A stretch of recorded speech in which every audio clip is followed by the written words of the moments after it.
This is Brent Allen Winters, commonlawyer.com, www.commonlawyer.com, coming at you from the remote hinterlands of the Wabash River Valley, where the hogs, the frogs, and the dogs keep up a racket all night long.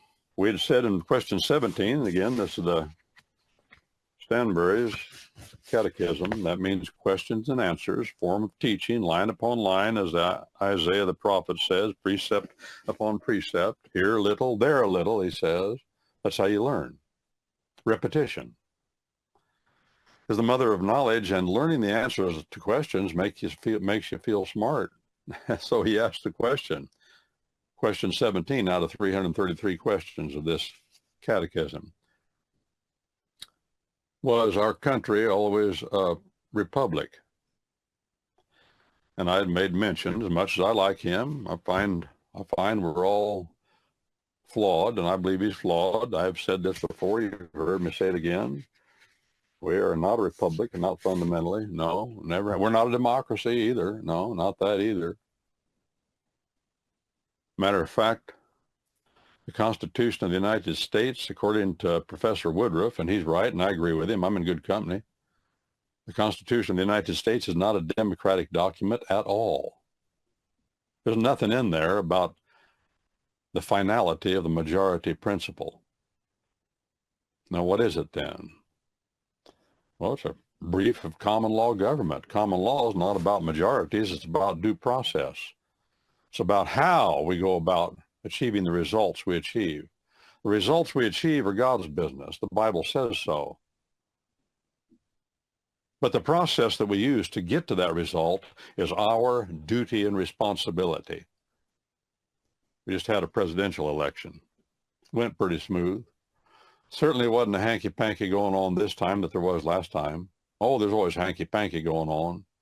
The last time it was just in your face, blatant. Voter fraud. Clear. Biden didn't win the election. That's what majority institutions will get you. Nothing but deceit. But what did we cry about? What did we complain about? We complained about due process. We didn't say, we want Trump to be president. Now, there's somebody out there may have been saying that. I didn't hear it that much. What I heard was that the election did not follow the proper process that the Constitution of the United States lays out for elections of presidents. And it came down to fundamentally the states, each of the individual states of the United States, the general government in Washington, D.C. commandeered them instead of them deciding how, H-O-W, that's common law, how they were to go about doing this. Get this, there's two kinds of law here. Oh, there's two kinds of law everywhere. There's process and there's substance. What's substance? That's the outcome standard. Do not covet, lie, steal, commit adultery, or murder your neighbor. That's just about outcome. That doesn't tell you how to figure out who did that. How are you going to know who murdered their neighbor? Well, there's a process that we use. It's called due process. It's called common law. It's called law of the land. And the process is not some things. The process is everything, because if you follow due process, the result, according to God, according to the book, according to the Bible, the result is reliable. Common lawyers all over the world, well, the few places our common law prevails, still say good process, reliable result. Wanting process, unreliable result. Well, that's number 17. What are we if we're not a republic? Again, to reiterate, we are a common law jurisdiction. We stress process. We understand that God's all about the result, not us. What do you mean by colonies? Because we were formerly colonies. Answer: when a part of the people of a nation removed to some distant place where they settle, but shall continue to be governed by the nation from which they came out, these new settlements are called colonies, and the country which governs them is called their mother country. In English, no, in French, just the mother country. In English, in the English tongue, country is not feminine, it's masculine. The English tongue is Anglo-Saxon, it's a Germanic tongue, and so the land The noun that bespeaks land is masculine. It's the fatherland. The word patriotism, patriot means father. Patriarchal means rule by fathers. Patriotism is a love of fatherland.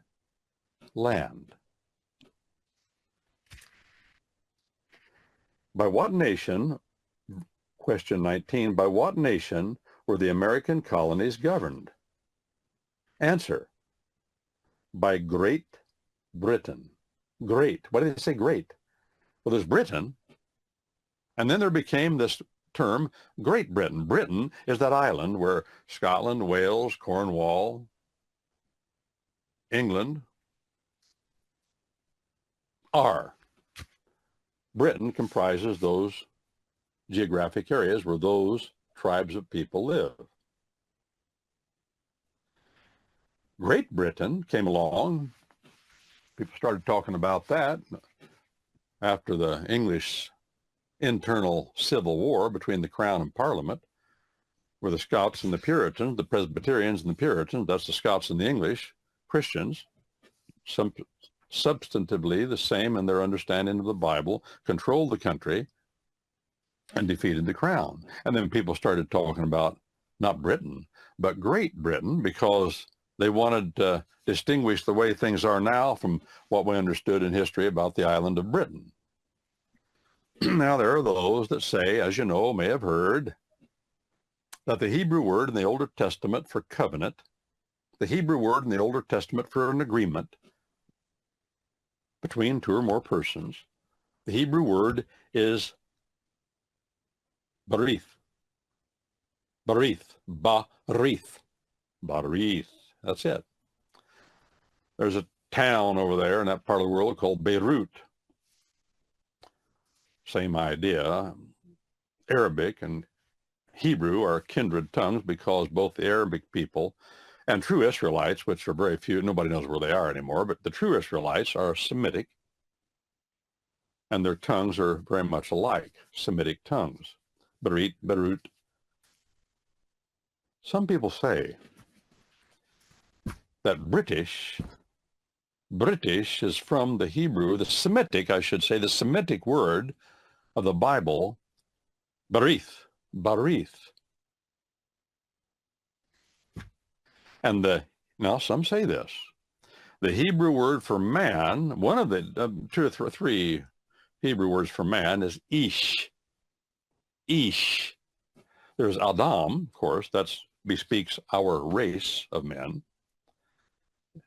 Adamah, Hebrew, Genesis chapters 1, 2, and 3. Adamah means red clay, a loamy clay, red. There's blue clay, bluish. We have a lot of that around the Wabash Valley. We make bricks out of it.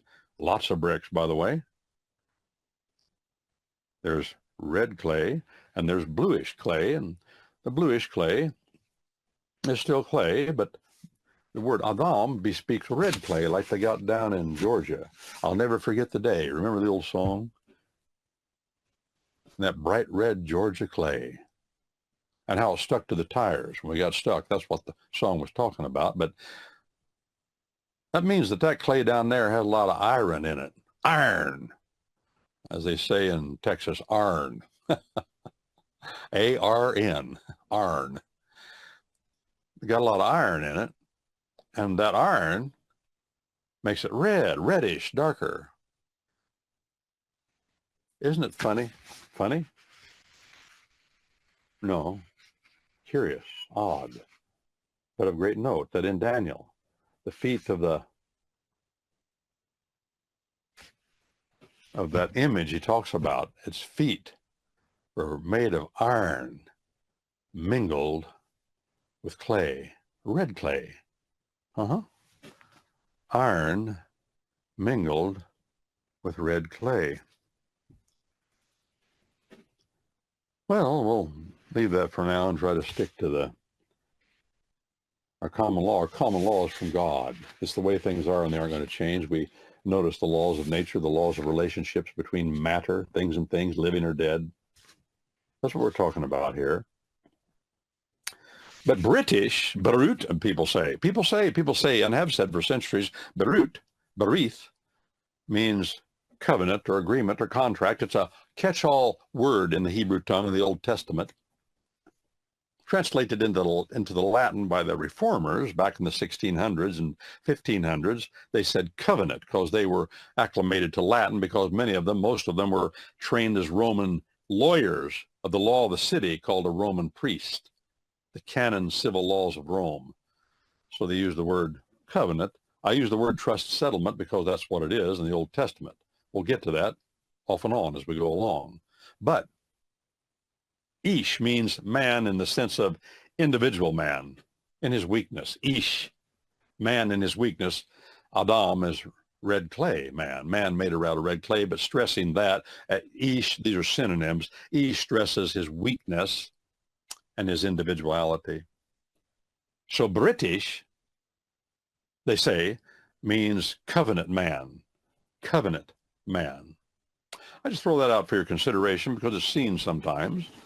I don't adhere to that strongly.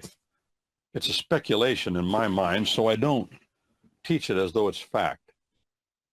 I'm about fact. Our common law is not about speculation. It's not about theory. It's not about logic. What's it about?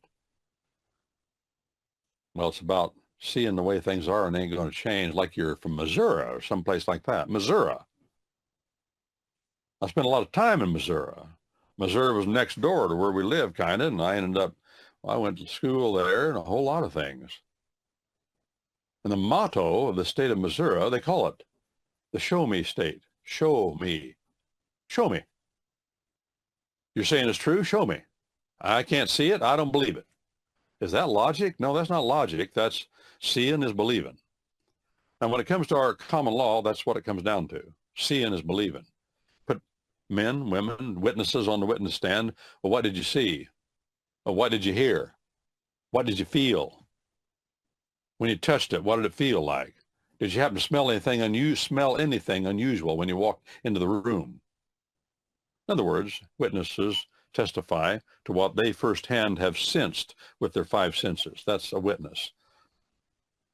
You could be witness to what somebody else said because you heard it, but that doesn't mean it's true. That's hearsay, see? You can't offer that for the truth. You can offer somebody as a witness saying that just to testify, yeah, he really did say that, but not to offer it for its truth, you see. But when you put somebody on the witness stand and they testify to what they seen, as they say in the Wabash Valley, I seen it. That's what people say there. I heard it, or I heard it, and they say that sometimes too. That's a matter of fact, not logic. That's what our common law is all about. That's what the Bible's all about fact. Well, the American colonies were governed by Great Britain. Why? Most of the people who first settled this country came from England, Scotland, and Ireland. Is that true? Yeah, that's true. The three countries that make up Great Britain, see, Great Britain, I didn't say this, I should have a while ago, includes Ireland, which is a common law jurisdiction as well. Ireland, Scotland, Wales, England, and Cornwall. Cornish people, Welsh people, Anglo-Saxons, Saxons, and Jutes make up England proper as a matter of ancestry. The Scots and the Picts, two tribes in the north that joined, and then the Irish, which some people say are Iberians, but then again, a lot of Scots went there. They're all mixed up too. And those were the people that were here and dominated. But I had, of course, there were over almost 1 million Dutch and German Reformed people in America when our country started. Just short of 1 million. About 1 million Scots-Irish, that means the Scots that immigrated to Ireland, Scots-Irish Presbyterians, and about 1 million English Puritans, which included the Congregationalists and the Anglicans. Their official doctrine was all the same.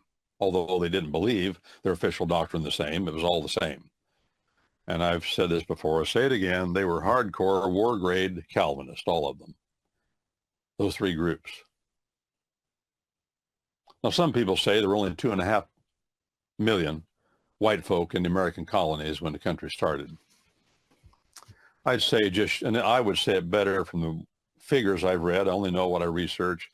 Almost 3 million, more than 2.5, but not quite 3. Well, be governed by the laws. The people that came from Ireland, I might add, there were some Irish in the bunch, but most of them were Scotsmen. So when it says England, Scotland, and Ireland, the Irish were not welcome and didn't come till a little later in any degree. Some were here, some served in the Continental Army, of course. But the reason they weren't welcome, and they knew it, and they didn't come because they were not Protestant. America began as a Protestant nation. That means that they didn't follow the Pope of Rome. They followed a paper pope called the Bible. That's what the Romanists call it, a paper pope. I said this the other day to a fella. He said, yeah, I've heard that. I grew up, I went to parochial school, and we said the Protestants had paper popes. Well, Miss Francine, this is Brent Allen Winters, commonlawyer.com, www.commonlawyer.com. And this concludes this particular clip. This is Brent Allen Winters, commonlawyer.com, www.commonlawyer.com. Coming at you from the remote hinterlands of the Wabash River Valley, where the hogs, the frogs, and the dogs keep up a racket all night long.